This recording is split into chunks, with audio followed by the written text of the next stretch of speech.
Guys তোমাদেরকে দেখাবো আজকের আমি বাড়িতে তৈরি করেছি রং। তো আবির তৈরি করেছি আমি,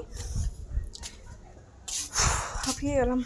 ওকে, সো যাই হোক, অ্যাকচুয়ালি রংটাই তৈরি করেছি ইউটিউবের ভিডিও দেখে, ঠিক আছে।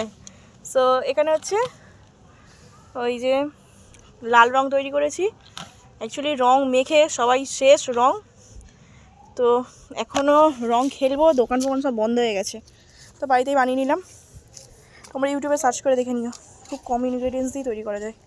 তো চলো এই রংটাকে মাখবো এখন।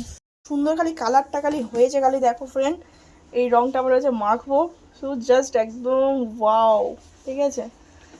এই যে কি সুন্দর ঝুরঝুরে হয়েছে, ঠিক আছে। এটা সবাই মাখবো আমরা, মানে সবাই, মানে যে কজন আছি সে কজনই মাখবো, কারণ অল্প করে তো তৈরি করেছি, দোনো মনো করেছে হবে কি হবে না, তো সেক্ষেত্রে যে কজনই হয় সে কজনই মাখবো। এই যে দেখো কত সুন্দর হয়েছে, একদম গাঢ় লাল রং, ঠিক আছে। তোমাদের পছন্দ অনুযায়ী তোমরা কালার মেশাতে পারো, বাট আমার কাছে তো এই কালারটাই ছিল, আর একটু উজালা দিলে নীল কালারও হয়ে যেত, বাট সেক্ষেত্রে আমার যে মেন ইনগ্রিডিয়েন্টসটা একটু কম ছিল, তো সেক্ষেত্রে আমি নীল কালারটা করলাম না, তো লালটাই করেছি। দেখতে কিন্তু ভীষণ সুন্দর হয়েছে। তো যাই হোক, ভালো লাগলে চ্যানেলটিকে সাবস্ক্রাইব করে দেবে এইরকম ভিডিও দেখার জন্য। আমরা এখন হোলি খেলি, গুড বাই।